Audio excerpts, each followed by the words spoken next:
오늘 본문은 50장에서부터 시작하여서 51장까지 바벨론 멸망에 대한 예언의 마지막 부분입니다. 앞서 50장은 46절에 걸쳐서 그리고 51장은 무려 64절에 걸쳐 바벨론의 멸망에 대해 기록하고 있습니다. 무려 110절이라는 달하는 그 분량으로 한 나라의 멸망과 심판에 대해 말씀하고 있는 것입니다.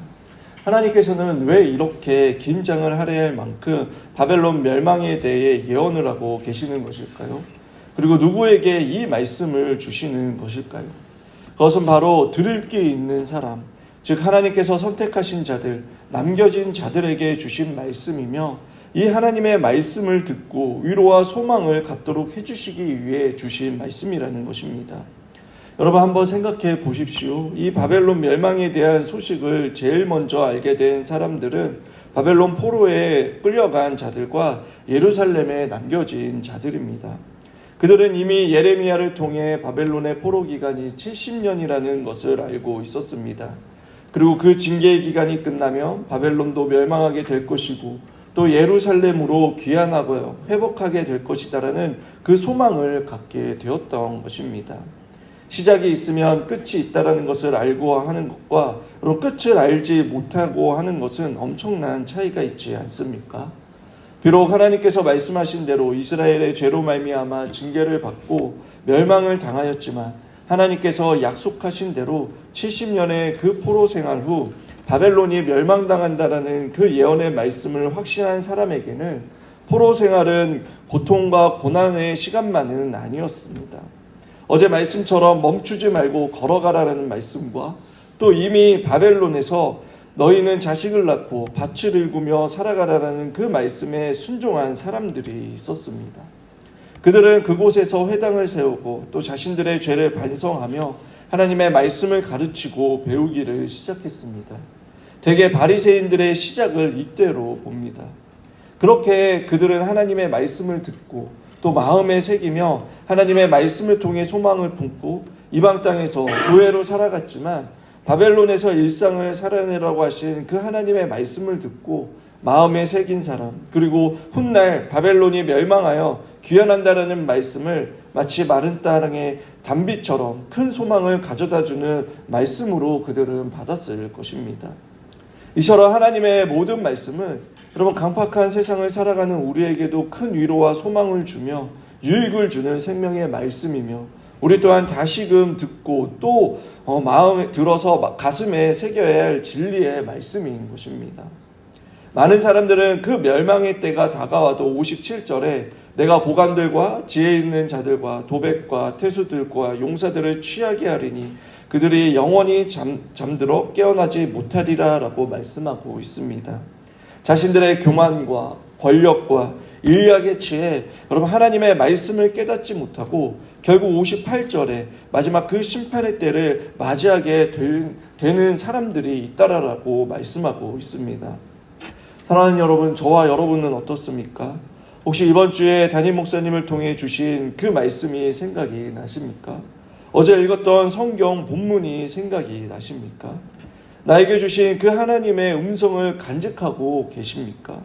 어쩌면 이미 우리는 우리에게 주신 그 말씀이 우리의 생명을 살리는 말씀, 또 우리의 삶을 송두리째 바꾸는 말씀이었을 수도 있습니다. 우리가 말씀을 묵상하면 할수록 또 그 말씀을 가지고 생각하면 할수록 그 말씀이 거울이 되어 나를 비추고 또 그 말씀이 제갈이 되어 죄를 억제하고 또 그 말씀이 등불이 되어 예수 그리스도를 향하게 할 뿐만 아니라 우리가 마땅히 해야 할 일과 가야 할 길을 인도해 주십니다. 베드로는 말합니다. 모든 것이 시들고 사라지지만 하나님의 말씀은 영원하다라고 말합니다. 하나님께서 말씀하시고 약속하신 것은 반드시 이루어진다라고 말씀하고 있습니다. 바벨론과 같이 거대한 제국도 페르시아의 고레스의 그 한 사람의 마음을 부추겨서 무너뜨리게 하시는 분이 바로 하나님이십니다. 하나님께서 약속하신 그 이스라엘의 회복을 위해 바벨론이라는 거대한 제국도 한순간에 그 역사 속에 사라지게 만드시는 분이 하나님이십니다. 사랑하는 여러분, 이러한 하나님의 뜻을 알고 하나님의 말씀 앞에 겸손한 자세를 가진다면 그런 말씀을 통해 우리 세상의 지식과 또 지혜로 얻을 수 없는 그러한 새로운 깨달음을 우리는 얻게 될 것입니다. 또 말씀을 통해 우리는 죄악으로 가득한 이 세상과 혼탁하고 어지러운 이 세상 속에서도 진정한 소망과 희망을 우리는 얻게 될 것입니다. 이러한 말씀을 통해 하나님을 더욱더 신뢰하며 흔들림 없는 그 온전한 삶을 살아가는 저와 여러분들이 되시길 바랍니다. 그렇다면 하나님의 자녀로서 우리에게 주어진 사명은 무엇일까요? 오늘 59절에서부터 등장하는 스레야를 통하여서 우리는 확인할 수 있습니다. 59절에 스레야를 어떻게 소개하고 있습니까? 마사의 손자 네레야의 아들 스라야라. 그가 그리고 끝에 병창감이라라고 기록하고 있습니다. 그의 가문과 직위가 기록되어져 있는 것입니다.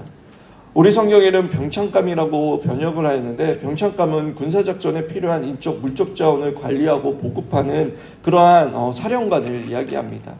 다른 성경에서는 수석 보좌관 또는 군대장관, 시위대장으로 번역을 하고 있습니다.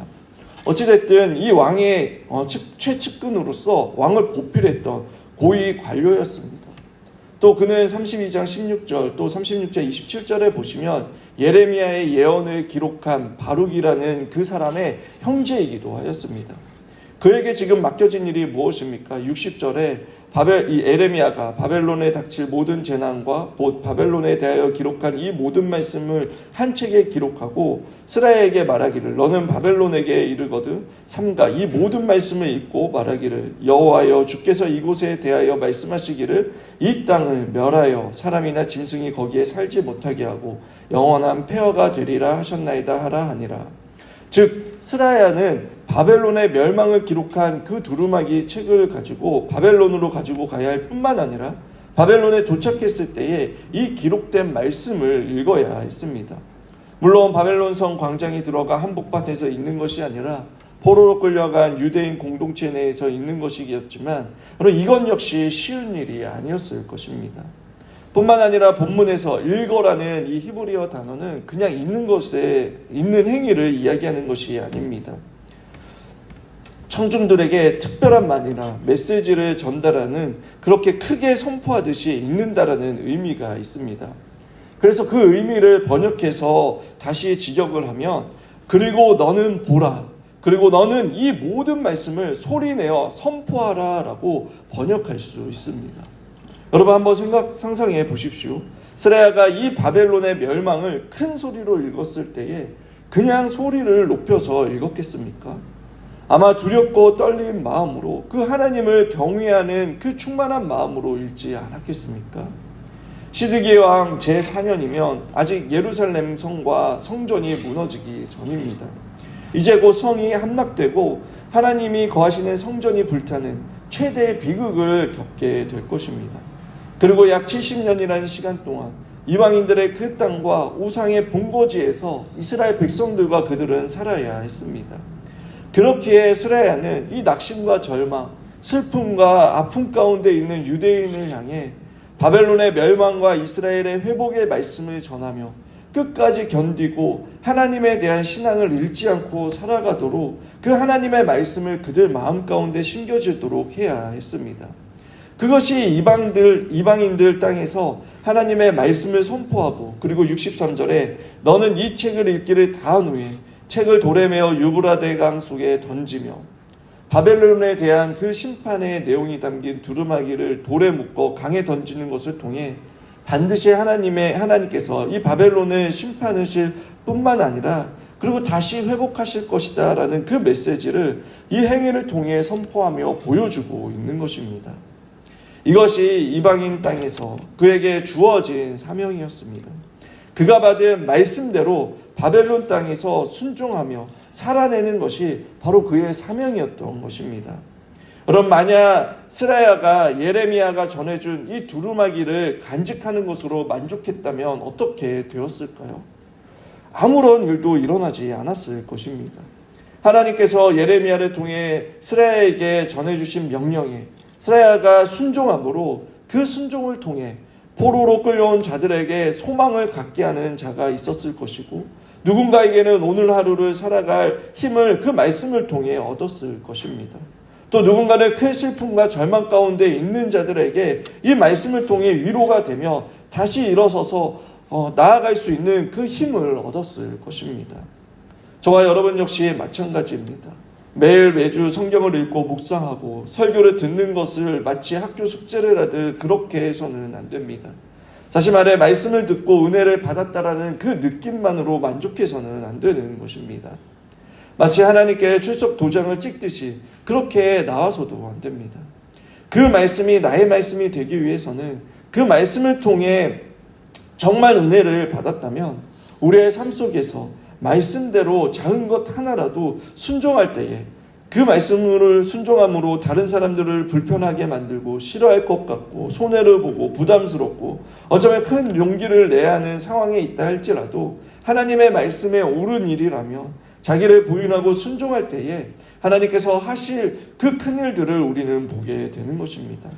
저와 여러분 역시 이방 땅 가운데서 하나님께서 보내신 그 목적과 사명을 발견하며 우리에게 주신 말씀을 작은 것부터 하나씩 순종함으로 또 실천함으로 그 살아계신 하나님, 나와 동행하시는 그 하나님을 경험하는 저와 여러분들이 되길 바랍니다. 그래서 저와 여러분이 이 이방 땅 가운데 복이 되고 복음의 통로로 쓰임받는 그러한 하나님의 자녀들이 되시길 주님의 이름으로 축원합니다.